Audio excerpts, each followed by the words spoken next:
स्वयं माता पार्वती के पैरों तले जमीन खिसक गई। जब उन्होंने देखा कि काल के भी महाकाल महादेव अपना त्रिशूल छोड़कर हाथों में चूड़ियां पहन रहे हैं और साड़ी लपेट रहे हैं, पार्वती जी चिल्लाईं, स्वामी ये क्या अनर्थ है, आप स्त्री का रूप क्यों धर रहे हैं? महादेव की आंखों में आंसू थे। उन्होंने धीमे स्वर में कहा, गौरी, आज मेरी एक बेटी मौत और जिंदगी के बीच झूल रही है। उसकी माँ बाढ़ में फंसी है और उसे इस वक्त सिर्फ अपनी माँ की जरूरत है।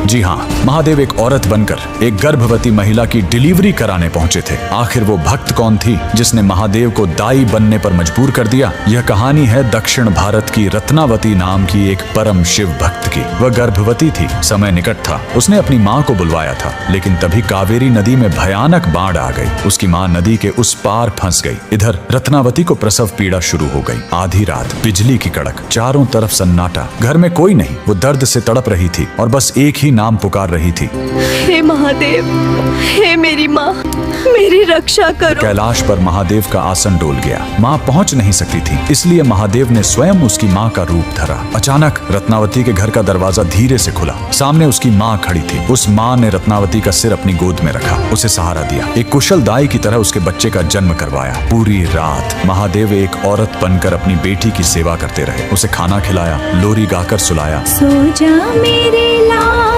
तू सो जा, माँ तेरे संग ही है, डर मत अंधेरे। सुबह हुई, बाट कम हुई। रत्नावती की असली माँ हांफते हुए घर पहुंची। वो रोते हुए बोली, बेटी, मुझे माफ कर दे, मैं बाढ़ में फंस गई थी, मुझे आने में देर हो गई। रत्नावती स्तब्ध रह गई। उसने पूछा, अगर आप अभी आई हो तो रात भर जो मेरी सेवा कर रही थी वो कौन थी? दोनों ने कमरे में देखा। वहाँ कोई नहीं था, सिर्फ मोगरे के फूलों की महक और दीवार पर महादेव की एक धुंधली परछाई। भगवान ने एक स्त्री का मान रखने के लिए खुद स्त्री का रूप ले लिया। आज भी तमिलनाडु के त्रिची में स्थित थायुमानवर स्वामी मंदिर इस चमत्कार की गवाही देता है। आज भी वहाँ गर्भवती महिलाएं सुरक्षित डिलीवरी के लिए महादेव को चूड़ियाओं और साड़ी चढ़ाती हैं। महादेव से बड़ा कोई रक्षक नहीं और माँ से बड़ा कोई योद्धा नहीं। अगर आपको भी महादेव का यह माँ वाला रूप छू गया हो तो कमेंट में हर हर महादेव और जय माँ पार्वती जरूर लिखें।